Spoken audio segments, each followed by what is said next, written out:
Okay, so first day with my GoPro Hero 5. Not the first film. The first thing I tried to do was actually try to capture a Merlin spin-on bit, and I was pretty successful. I'm gonna do a sideways profile. I think that's really gonna throw it. So I draw lines down the darts on the back and on the side, and I fire it. And it's at 240 frames per second. I still have to slow it down to 8 times speed to really catch the dart in the air where people can see the dart flying.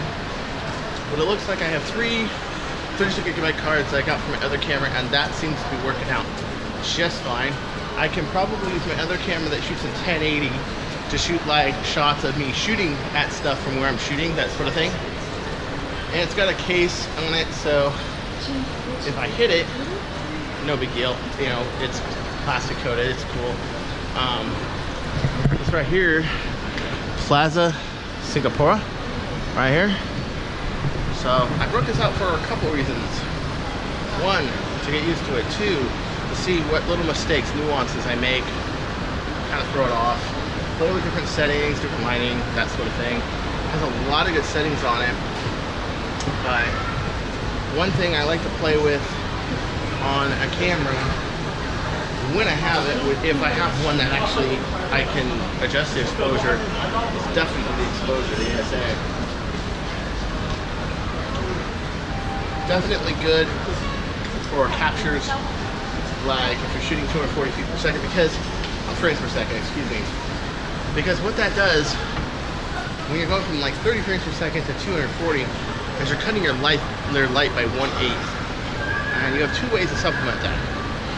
1, you can give it a lot more lighting, or 2, you can bring up the game, you're gonna get some graininess.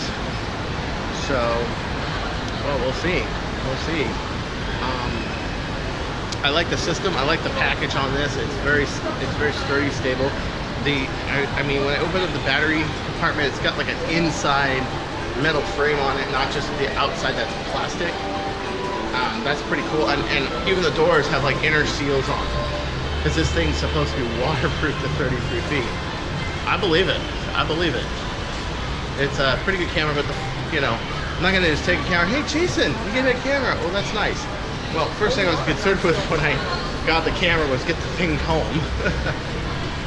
And today, I'm just walking around and trying this out, trying different settings, trying different stuff with this camera.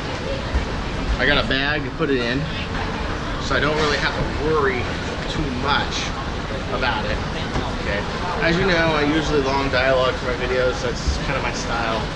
But probably for more, you know, presentation kind of videos, it'd be a little more direct and probably cut to the chase more. So today, actually yesterday, Nerf had a new blaster, 10 round, 3 round shotgun revolver blaster.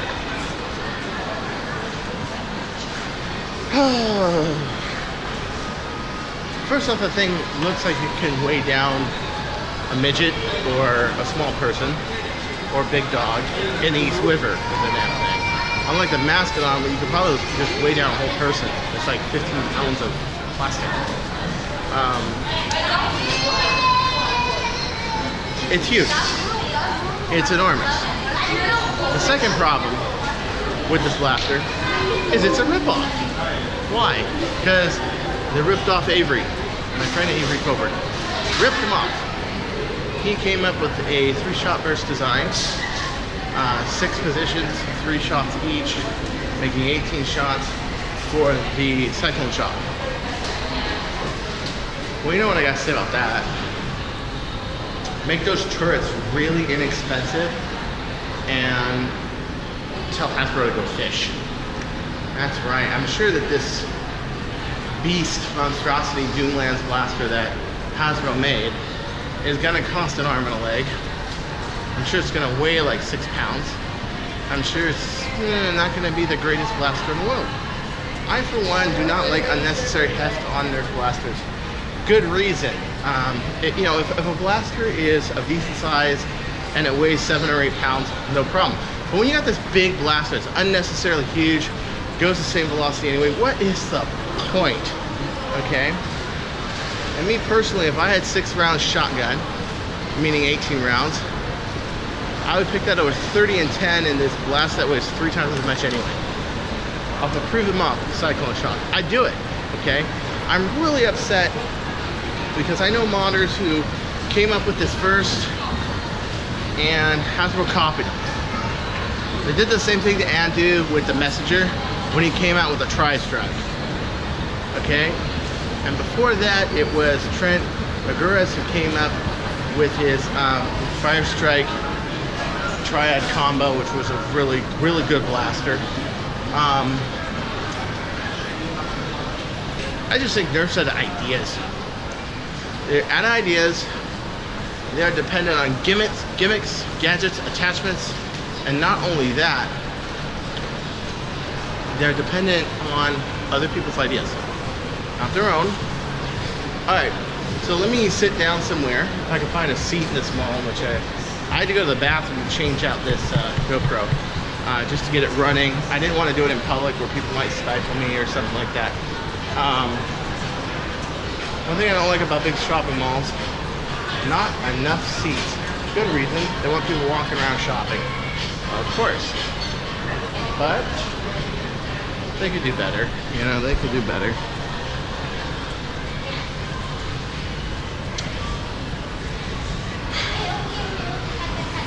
Well, I might as well just walk around and say it. Years ago, there was a guy who got sued. He sued Hasbro. He didn't get sued. He got sued. For once, somebody sued Hasbro. Didn't throw a cease and desist on him and send a granola bar in the box, you know. He won a big judgment, like $75 million. He was the godfather of Super Soakers, basically. And he won. He actually won. And that was gone, out the door, out the window.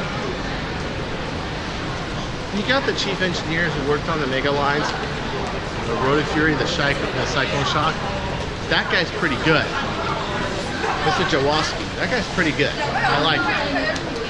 But when you're talking about Hasbro, the rest of the thought seems to be dying with Nerf.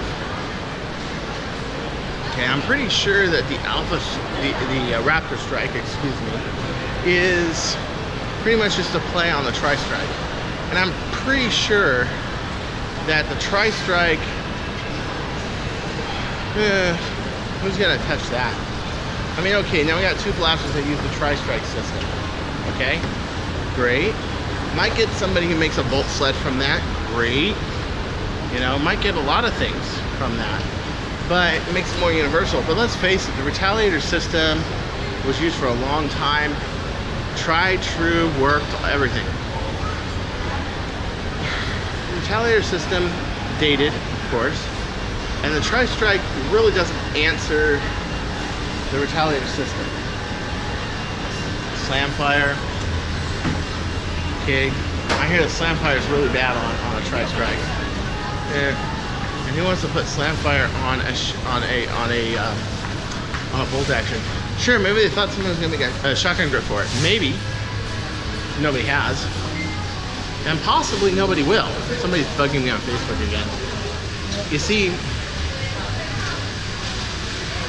I just don't think that people are gonna see Hasbro as viable in a few years. Unless they change their attitude and they change their way. Okay? Especially not steal other people's stuff, come up with new stuff. Come up with new blasters, come up with new everything. You know, we say, oh, well, the Zeus is not a new blaster. Explorer came up with that, it's based on a long shot. You should see my blaster, bitches. You see the stuff I'm doing, it's all original. Okay? Alpha Breach, it really is the adaptation of the best I've seen in, you know, Steel Breach blasters, and I wanted to incorporate it and make Steel Breach entirely better. But let's face it, no one's ever done something like the Alpha Breach before. And, you know, Jet Blasters is gonna keep using new stuff. And I hope that one day people will kick this Hasbro dependency, as I would call it. That's a pretty good name for it. Hasbro dependency. Hasbro dependency. Oh yes. So anyway, I'm gonna see you all later. And take care. Don't you go changing, my friends. Sorry?